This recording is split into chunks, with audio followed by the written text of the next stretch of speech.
All right, now spend some time talking about expectations. All right, now what has research really taught us on expectations? You all know, you've been living this for years and you've been attempting to do the things that research suggests. But sometimes you get into the ilk of it and so many people working around you, it's hard to get everybody to shift and move together. But let's pay attention to this on a standpoint to help you all get that bus moving forward. So first and foremost, what I like to always speak on is the no-nonsense nurturer, or for some people, the warm demander. And I have to help you understand the difference between the two, so that way you can make sure that you're truly embarking both, because there's a world in which people try to do one and exclude the other. So let's start with the no nonsense.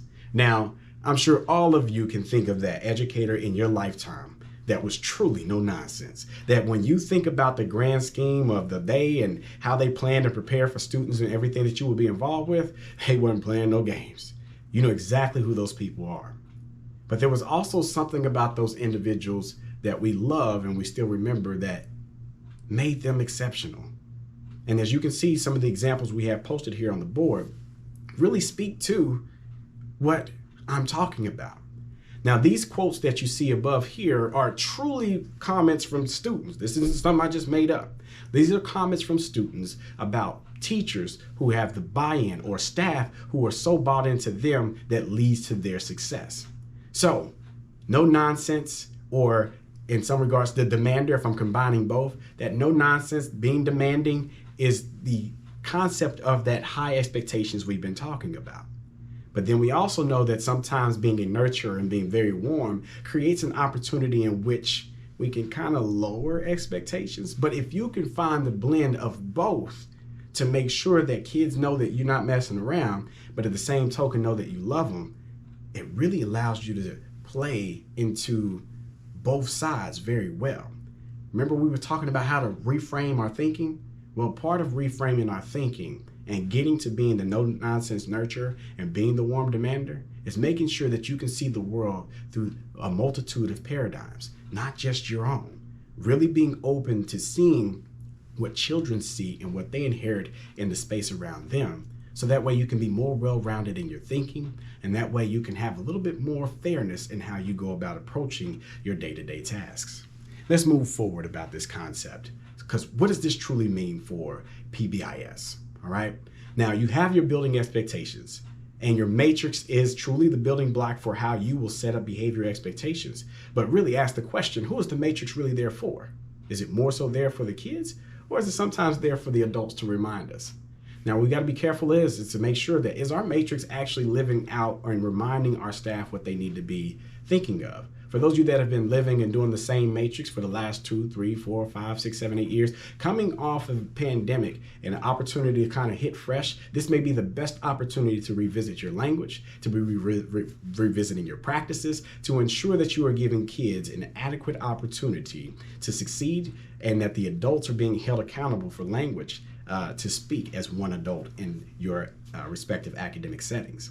So when you reframe your expectations coming into this next year, if you present positively in clear ways in which you are warm demanding, because we got that language we try to push away from, not using not or no, those negative statements. But if we can also make sure that we are reframing our thinking to actually speak in a manner in which we take barriers away and focus on the things that we can control, you're going to be setting yourself up for great success. And then more of the things that I work on in my particular space, in my culture, in my setting, is making sure that we have that sense of honoring the cultural strengths of everyone, not only just our students, but even our staff. How many of us are walking around in a space where your culture isn't being really honored or recognized in a way that it could be or should be, depending on the demographics of your students?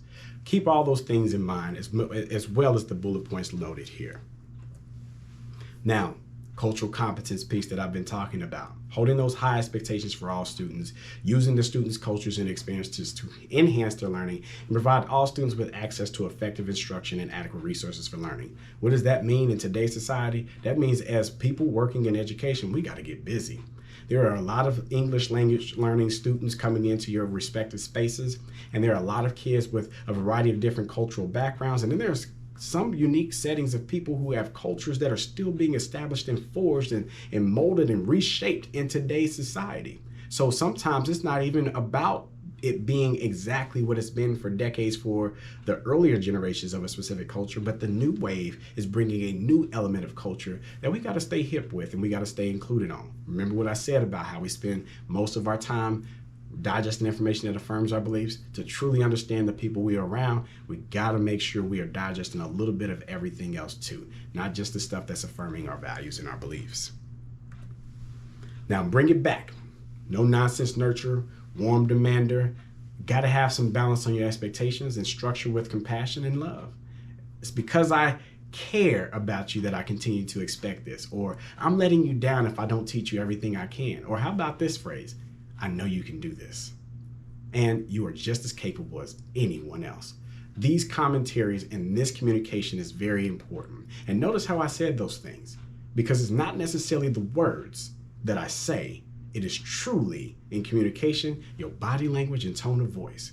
I know I'm coming through you through video, but I'm hoping that you picked up as I delivered that information to you, that tone, that body language. And if a kid was on the other side of receiving that information, they have a true understanding of my love and affinity for them to make sure that they get over any humps or any hurdles or obstacles within the typical school day that they may encounter. Like I was saying, body language and tone of voice is everything in communication. And if you're not being considerate of those things, you know, they say 70% to 93% is your body language and tone of voice. 7% of the words, that's 7% of your words are 77% of the conversation that you're having with people at any given time.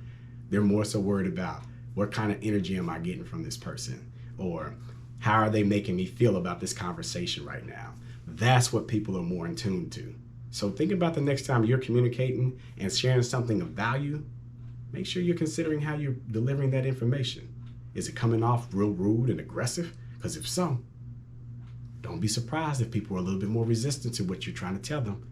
But if it comes off in a manner in which they know you care, they know you're passionate about it, it comes with some energy, and people are fired up to go get after it. After you've spoken to them, then your body language and your tone of voice met exactly what was necessary for that moment and that message to get people over the hump where they need to be. And does that mean people are going to have reservations? You better believe it. People are going to have reservations.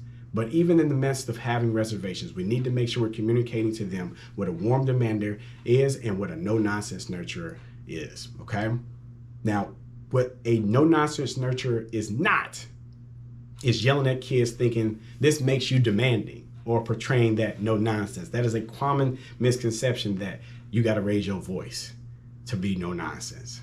I'm the loudest with the best of them, and that's when I'm energetic and high spirited. But when I'm communicating something very effective and important to a kid, my tone of voice is everything, and I bring it down so that they have to really focus in on the energy of the conversation and be on my level. Bring them down. Yelling is only going to make that circumstance worse or make that kid flip their lid even more. Now, lowering expectations is also something I've seen from people because they think that shows the kids that they care. Oh, you don't really have to do that. I'm not really as worried about you getting that done as I am everybody else. Oh, you have to stay up late. I don't even worry about it. Sometimes you got to ask yourself, what are you setting people up for? What are you setting kids up for?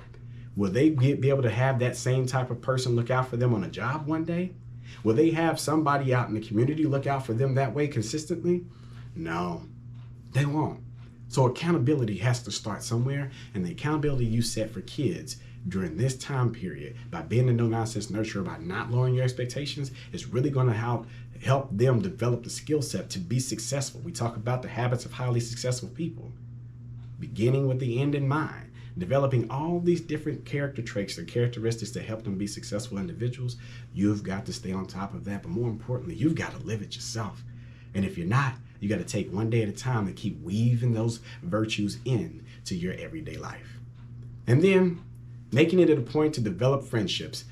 Those friendships you think you're building with kids to show them that you're cool, I'll oftentimes blur the lines so that way when you're trying to hold them accountable, they be like, man, why you doing me like that?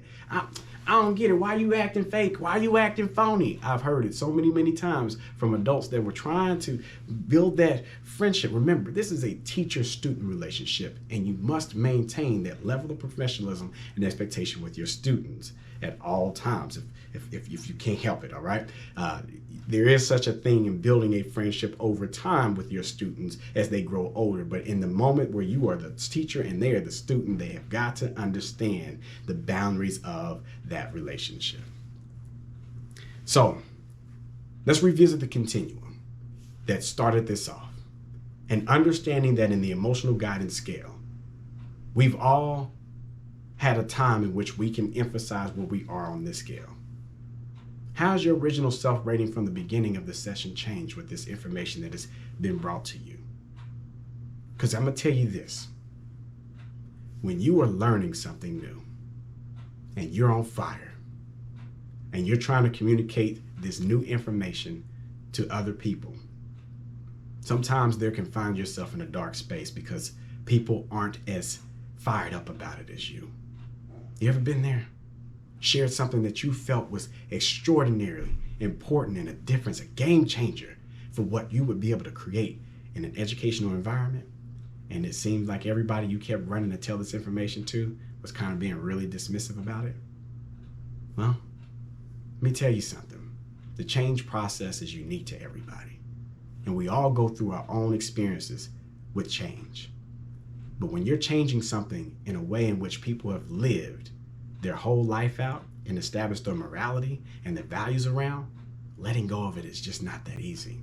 And hearing somebody else come and tell them how quickly they need to let it go and move and head in the direction that somebody else is telling them, come on now. How often do we tell people not to be gullible and just run with anything? So it's natural for people to be resistant at first. So what you have to do is thinking about what you're packaging. How can you give them just enough information to start the bus moving? Just a little bit. How can you make sure you don't overshare to where they become overwhelmed and don't see this as a viable option? Because that's the danger zone. People just disregard and dismiss it altogether because it's way too much. You're thinking way too off there. You're way too ambitious. That will never work. Do you know who the people are around here? They would never go for something like that. And you know what? When that hits you and that sets in and people do that to you, you start to see yourself fall on that emotional guidance scale.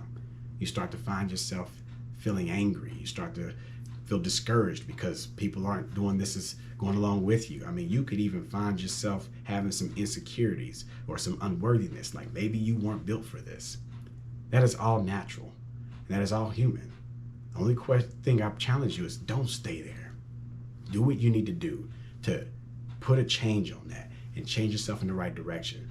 Figure out what small things you need to do along the way to help people push and move ahead. And if you don't have those answers, partner and team up with people that will be the brainchilds to help you build it up so that you can get it to people. Because if it's truly that important and the people weren't rolling with it like you wanted it to, if you value it that much, you've got to be willing to take the time to seek it out, find people that are common-minded, and y'all work together to make sure people get on board all together.